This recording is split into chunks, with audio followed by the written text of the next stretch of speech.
Brings me to a recapitulation of things we've already said before. Remember we talked about how samadhi is the same as catching that ball in the last thing of that.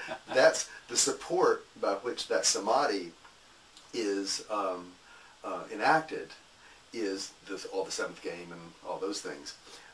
In the fourth stage of life, that samadhi, same samadhi, is in your absorption in love with your beloved, your I and thou. In the fifth stage of life, that the samadhi, the bliss, the joy, is supported by yogic practices and the purification of the body-mind toward the upper terminal of the world, which is samadhi. In the sixth stage of life, the samadhi is supported by discriminative intelligence. Not this, only this, not this, not that, not this, only this. So it's still here, although the support is infinitely subtle. Mm-hmm. And as he points it out, it's a catch-22. It is a catch-22, but it's still held in place. This is one of the distinctions of the sixth stage of life and the seventh. The seventh is the samadhi without support. Here, we're not supported by the World Series. We're not supported by the adoration of beloved. We're not supported by yogic spiritual wonder and evolutionary fulfillments. We're not even it's not even supported by this discriminative intelligence. Or the root. It's natural. It is without support. Right. So. Yeah, and so this gets into for me the different forms of ego or attention, right? So in the first form would be the physical root of attention, identification with the body. The gross. The gross. The second form of ego would be the absorption of subtleties and mind and visions and lights and samadhis of great proportion now. Now in the sixth stage of life is the absorption of attention, the root of mind. And so now it is a bindu point. It is a point in consciousness. It's a binding point, rooted in what he would call the right side of the heart. He says it's the last atom in the heart. Or traditionally it's called the soul in the heart. So there's still... the size of a sesame seed, or as thin as the on of a tip of a grain of rice. Right. And so this is in consciousness, and so this is the last veil, if you will, or the last contraction. Tension. Tension. The last tension. Attention. Right. Right. So this is the last bindu. It is the black hole. And when you listen to the new physics, the new astrology, and the new philosophy, and the new science, they're always talking about the black hole. You know, and the Hindus. That's a different one. But that's related. But that's the outward. That's the outward sign of what it is being revealed, because it is something that is happening today. Everybody's outward. You know, we're going to telescope. We've gone from deification of everything in primal, in earlier tribalistic states. Now we're in reification or reification. So, and that is part of the conceit of the waking mind. And so, again, this is how the reification or the thingness of it, by grabbing it, I can do it, is the same arrogance, conceit of the waking state that what this is not. Now you're talking about the root of attention in the heart. And the last is, he says, the last atom in the heart, the soul in the heart. It's still, imagine I rested in the heart. Imagine I in bliss, soul in God.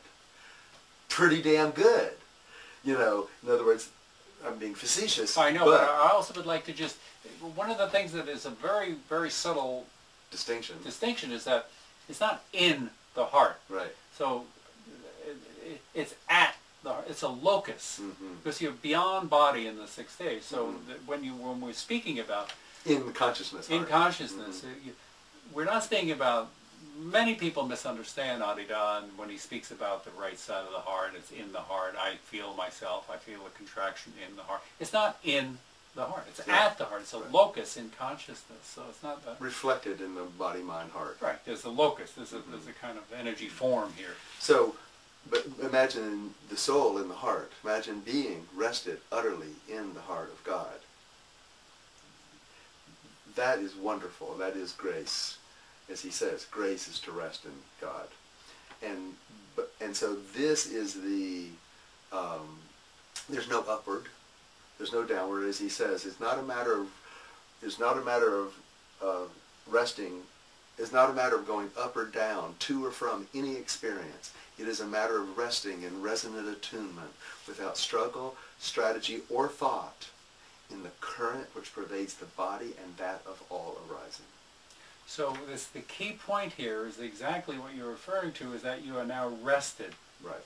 And that's a sign of samadhi, or the sign of a sixth stage.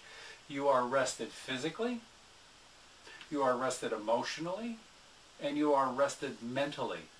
And you are resting in a timeless dimension at that bindu point. It's not a matter of going up or down, to or from any experience. It is a matter of resting in resonant attunement, without struggle, strategy, or thought, in the current which pervades the body and that of all arising. Right. That current is the way of truth. And so he speaks as, then there is what's available. There's no binding attention. There's just free attention. To then whatever free attention is preceded by a life whereby attention and energy are freed. So free attention is not just like, oh, I understand that, I'm witnessing all, I'm just only consciousness. No, that's bullshit. Right. It's a life of sadhana that frees energy and attention. Energy and attention are freed by a life of sadhana.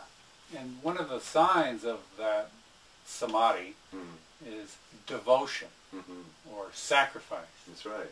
Because you know, if there is a you there to know anything, that there is only one thing happening. That is the reality of consciousness. And we're related to it in by sacrifice. Okay. Right. If you're thinking without devotion, if you're witnessing without devotion, it's bullshit. And so this resting in resonant attunement without struggle, strategy, or thought, the key there is without thought in some sense, because as he says, thought is held on the tent pole of attention. So all the streams of thought come out of the tent pole of attention. And attention is aptly named. It is a tension. And it is the root of attention, he says, is in the heart. So when the equanimity and devotion have become so sublime that one rests in the heart, then there is not nothing but a free, truly free witness that sees even the tension, that last tension. And that is the root of attention, and it is something that I am doing. And so I see that's where that's why it is causal. You see that you are causing it. The causal is also the soul. In Latin, animus. You animate. How you animate the world. You cause the world. That's why this is in the causal dimension. So we are rested in God. We are given to witness that which is the last tensing. Not tenshan, but tensing. And we see that tensing only when we are rested in God. So it's not a mental exercise. No, it's beyond body, it's beyond form, it's beyond anything It's that's beyond conceivable. subtlety, all beyond subtleties, because this is why it's a causal dimension. It is beyond time and space. It's beyond The beginning of time. It is the source of time. It is it's the source of cause. Time. It's right. And so, but you're always in the context of the unconditional. You are absolutely intimate with the unconditional. You're absorbed in that deep sleep samadhi. Not deep sleep is in unconscious. Not unconscious. But deep sleep is in not from the conceit of the waking mind. Right. So you're in the current, life current, and that's why the body is still kind of a requirement, if you will, because this whole contextual presentation that we're giving you now is to bring the full seventh stage, which is our next discussion, into the descending life force into the world. Because sixth stage is all about kind of moving into this kind of separated bindu of attention into the heart to the exclusion of the world.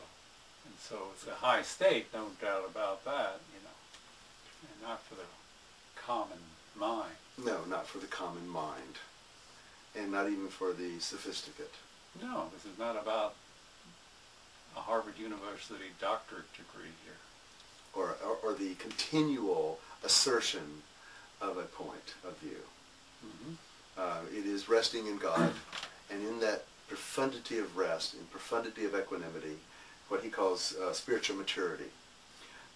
In spiritual maturity, we are then free to contemplate the otherwise uninspected source,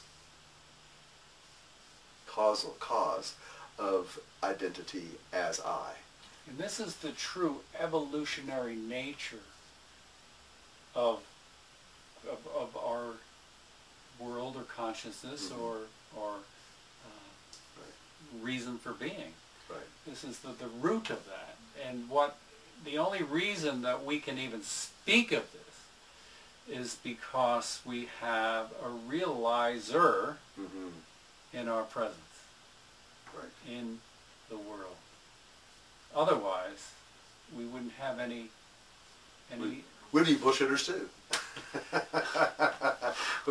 but we bow at his feet, and one of the things we notice when we truly bow at the feet of the realizer, we come to the heart. We are actually that. The right side of the heart is the beginning of a current, which is the seventh stage, the regeneration. The regenerated. I was just looking at the picture of Trungpa there, in that great book, Cutting Through Spiritual Materialism. He details some of this perfectly when he talks about the usual spiritual this and that is to rise until you're in the 1,000-petal lotus, and then you're sitting there and going, okay? And at that okay, you fall. And that falling from the subtle, you fall into the causal, you fall into the heart. And this falling into the heart is, you do this at the feet of the realizer. This is not you can do it yourself.